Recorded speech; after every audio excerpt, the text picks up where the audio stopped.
Hello, my name is Matthew, and I'm going to try a Friday Reads. I don't think I've done this before, but this past week I've read a bunch of things that I haven't made videos on. Either they've been too short or just things I haven't finished yet. So I thought I'd just put it all together and kind of show you what I've been reading this week. And I'll start with a short story by Ivan Turgenev, and it's in his Sketchers from a Hunter's album. I read the Penguin edition, and I read a short story called Living Relic, and it's about a hunter on this excursion that gets rained out, and he decides with a friend of his to visit an old family home that since had been abandoned. And while there, he discovers this old woman that he used to know when he was a child. She was a teacher, and she's been kind of stuck in this house. She had an accident, and now she's basically paralyzed, and the family didn't know what to do with her. So they just entombed her in this house and would have people come over and take care of her. But her life has been reduced to just being laid up in bed in a dark room. She can read, but she has no books to read. And she'll sing songs to nobody. So it's this incredibly depressing, horrifying image. And our hunter, who's kind of going through the house and is about to leave, he hears a peeping, squeaking hello, and he discovers her, and they have this conversation where she describes her mishap, a minor accident that should have been nothing. It's very similar to the death of Ivan Illich in that way, and she just talks about how she's come to grips and learned to accept her reality. And our main character doesn't pass any judgment. He tries to help her. He asks if he can take her to a hospital and maybe bring her food or maybe some books, things like that. And he finally leaves her, and then she dies. It's an emotional, tragic story. Then I read, and these aren't in order. I can't remember what I read at what point, but I read a short story by Cervantes, a part of his exemplary stories, and I'm going to try to pronounce this. I've been practicing. Ricanete y Cortadillo. Ricanete y Cortadillo.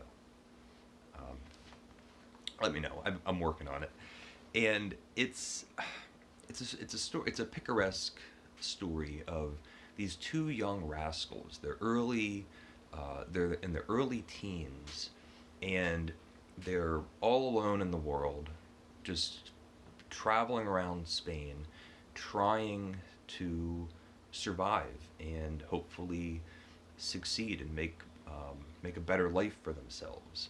But they're rascals, and they're cheating and stealing and cheating people out of money from playing cards. They're card sharps, and so they're sort of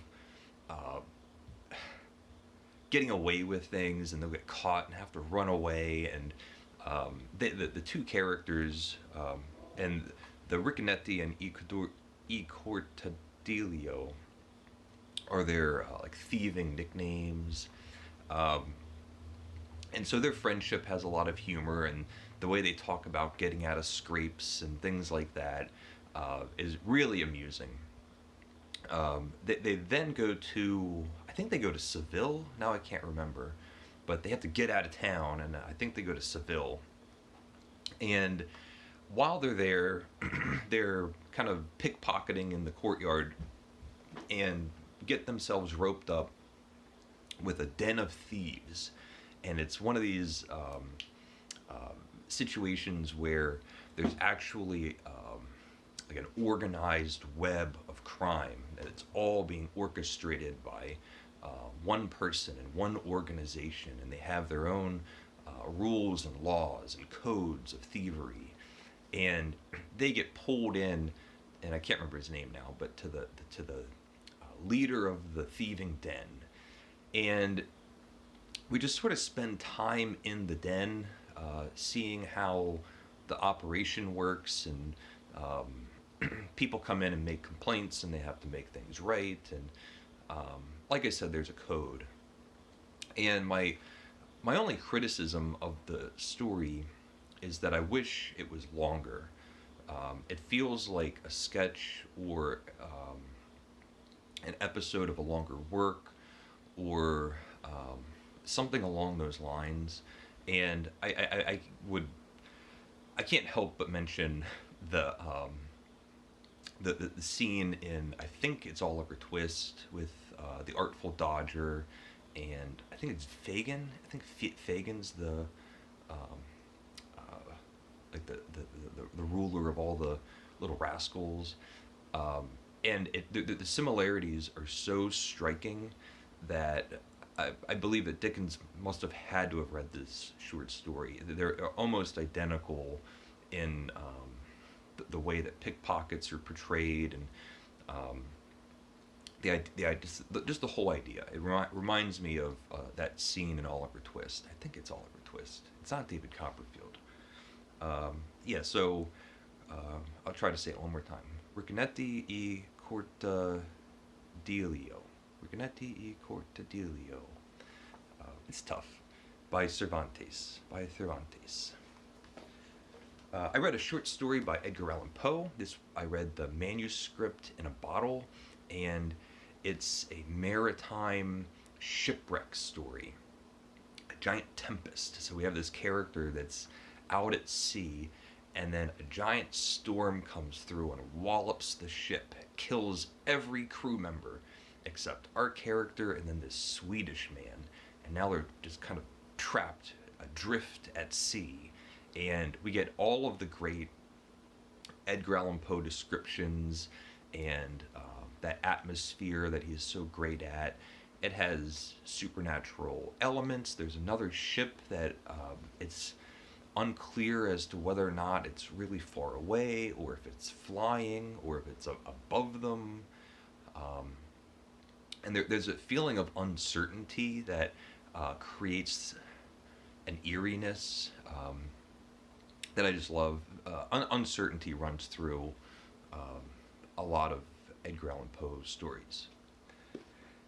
And I've been reading a novel. I've been reading a splendid, really enjoyable novel, and it's new to me. And this is something that I picked up because of a recommendation from Sean the Book Maniac. This is a book that he often speaks highly of, and again, I have to exercise my pronunciation. The Makioka Sisters by Junichiro Tenazaki. And I'm maybe 160 pages in, and it's really enjoyable. It's like a hangout novel. The idea is that it's these sisters. It's a family in Japan, and you get this feeling that they're hanging on to traditions that are starting to pass away. The Japan and the world is modernizing and evolving and adapting to new technologies, and with more travel, interacting with more cultures. And these sisters, a major plot point is the marrying off of the sisters, and there's nothing to trivialize with that, because it's a very important aspect of their lives in a really serious way. But what I love is that this family and these sisters really think highly of themselves, and I get the feeling that so much of their pompousness, and pompous is not the right word, but so much of that stuffiness and properness, and we have to seem respectable, and how is this going to affect our image in society, and what are people going to say. um, it seems like they're the only ones kind of having these feelings. And uh, the thing that I think of is actually Frasier and Niles Crane, the from the show Frasier.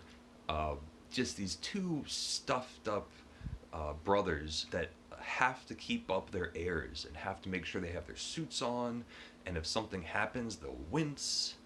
Um, and I've also been watching Schitt's Creek, that Canadian show that's been won all those awards or whatever, and it's sort of like a family that had like $500 million, and they lost it all and have to move into this motel, and so now they're in this kind of backwards town full of country bumpkins.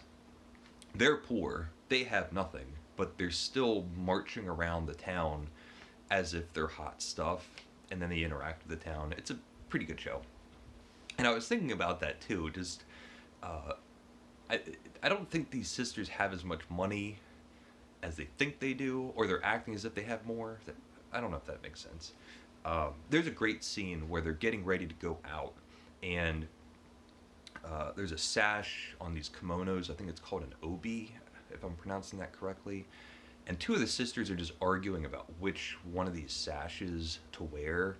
So they're going through their closets, like, no, you have to wear one of the older ones. The older ones have this silk that doesn't squeak. And so they're just having this kind of moment of bickering. And it's details like that that I just love. The idea that all throughout history there have been sisters and brothers, siblings, husbands and wives, uh, mothers and daughters and fathers and sons, bickering about their outfits and what to wear. I'm sure it happened in like ancient Rome, two people arguing over togas. And, it's just very amusing.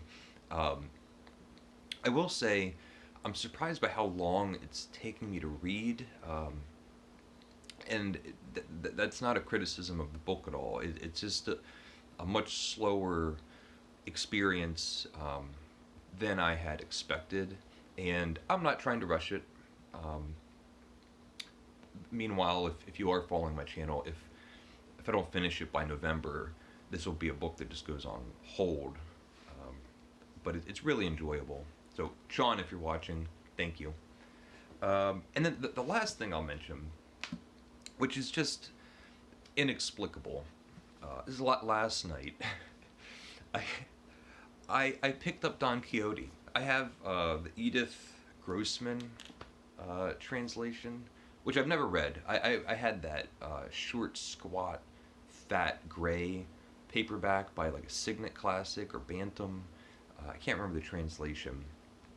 And I loved it.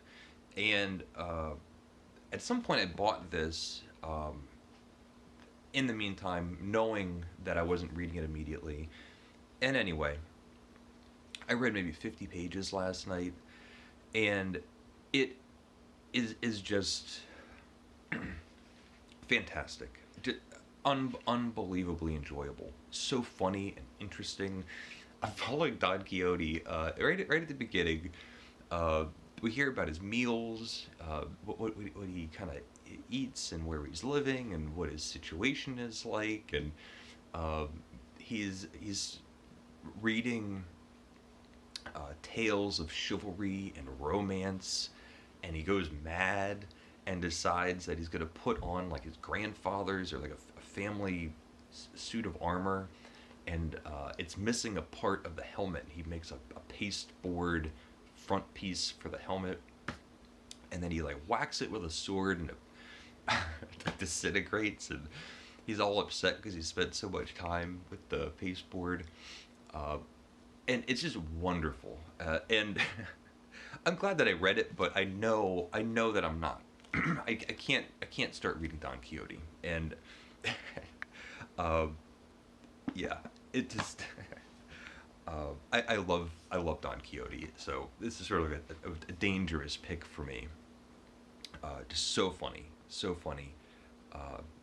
and kind of like what everything on the back and everything says is that it's also tragic. It's a tragicomedy, and it's not one genre. There's a lot of emotions going on. Uh, anyway, that's kind of what I've been reading. Um, Let me know what you think of this format. This is a little bit new for me. I kind of like having discrete videos. I think it's easier for people to find if they're looking, um, if they're interested in finding someone online. It's easier for people to find it. I don't know. But this is kind of an experiment, so um, leave a comment if you would like. Let me know what you think of any of the stories or authors or um, things like that. And that's it. So thank you, and have a good weekend. And okay, take care.